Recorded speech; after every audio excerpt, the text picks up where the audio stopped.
Assalamualaikum warahmatullahi wabarakatuh. Nama saya Novia Fitriani dari Prodi Manajemen Pagi dengan nomor NIM 28921501170. Di sini saya akan mempresentasikan materi yang berjudul Demokrasi dan Pendidikan Demokrasi untuk memenuhi tugas ulangan akhir semester mata kuliah PKN. Pengertian. Demokrasi berasal dari bahasa Yunani yaitu demos yang artinya rakyat atau penduduk suatu tempat, dan kertein atau kratos yang artinya pemerintahan atau berkuasa. Demokrasi adalah bentuk pemerintahan di mana warga negaranya memiliki hak yang sama, yaitu pengambilan keputusan yang dapat mengubah hidup mereka.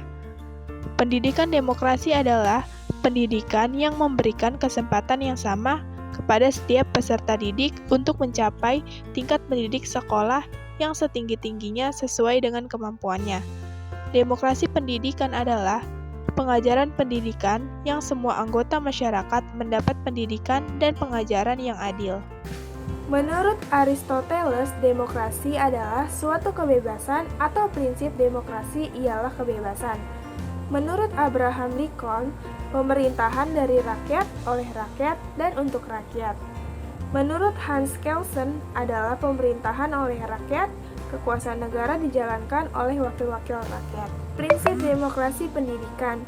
1. Keadilan dalam kesempatan belajar bagi semua warga negara. Yang kedua, dalam rangka pembentukan pemerintahan nasional dan karakter bangsa sebagai bangsa yang baik. Dan yang ketiga, suatu ikatan erat dengan cita-cita nasional. Hubungan demokrasi dan pendidikan. Yang pertama, pendidikan sebagai sarana perubahan budaya masyarakat. Yang kedua, pendidikan sebagai pelaksana kekuasaan negara. Dan yang ketiga, tujuan otonomi pendidikan yang sejalan dengan negara demokratis. Tujuan pendidikan demokratis. Tujuan pendidikan demokratis adalah untuk mempersiapkan warga masyarakat berpikir kritis dan demokratis. Dengan demikian, tampaklah bahwa demokrasi pendidikan merupakan pandangan hidup yang mengutamakan persamaan hak dan kewajiban serta perlakuan yang sama di dalam berlangsungnya proses pendidikan antara pendidik dan anak didik, serta juga dengan pengelola pendidikan. Pelaksanaan demokrasi pendidikan di Indonesia. Pelaksanaan demokrasi pendidikan di Indonesia pada dasarnya telah dikembangkan sedemikian rupa dengan menganut dan mengembangkan asas demokrasi dalam pendidikannya. Yang pertama, Pasal 31 Undang-Undang Dasar 1945, Ayat 1. Tiap-tiap warga negara berhak mendapatkan pengajaran. Ayat 2. Pemerintah mengesahkan dan menyelenggarakan suatu sistem pengajaran nasional yang diatur dengan undang-undang. Yang kedua, Undang-Undang Nomor 2 Tahun 1989 tentang Sistem Nasional. Menurut undang-undang ini cukup banyak dibicarakan tentang demokrasi pendidikan, terutama yang berkaitan dengan hak setiap warga negara untuk memperoleh pendidikan. Pasal 5, setiap warga negara mempunyai hak yang sama untuk memperoleh pendidikan. Pasal 6, setiap warga negara berhak atas kesempatan yang seluas-luasnya untuk mengikuti pendidikan agar memperoleh pengetahuan, kemampuan, dan keterampilan yang sekurang-sekurangnya setara dengan pengetahuan, kemampuan, dan keterampilan tamatan pendidikan dasar. Pasal 7.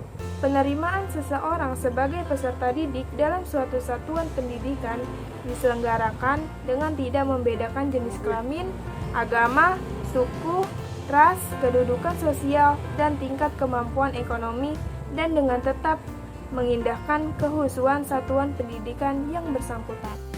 Pasal 8. 1. Warga negara yang memiliki kelainan fisik dan atau mental berhak memperoleh pendidikan luar biasa. Yang kedua, warga negara yang memiliki kemampuan dan kecerdasan luar biasa berhak memperoleh perhatian khusus. Dan yang ketiga, pelaksanaan ketentuan sebagai yang dimaksud pada ayat 1 dan 2 ditetapkan dengan peraturan pemerintah. Permasalahan pendidikan di Indonesia. Yang pertama, rendahnya partisipasi masyarakat.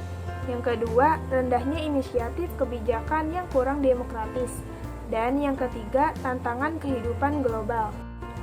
Solusi menghadapi permasalahan penerapan pendidikan demokrasi. Yang pertama, upaya peningkatan mutu pendidikan. Yang kedua, peningkatan efisiensi pengolahan pendidikan. Yang ketiga, peningkatan relevansi pendidikan. Yang keempat, peningkatan kualitas guru. Dan yang kelima, peningkatan kesejahteraan guru. Sekian presentasi yang dapat saya sampaikan. Kurang lebihnya mohon maaf. Billahi taufiq wal hidayah. Wassalamualaikum warahmatullahi wabarakatuh. Terima kasih.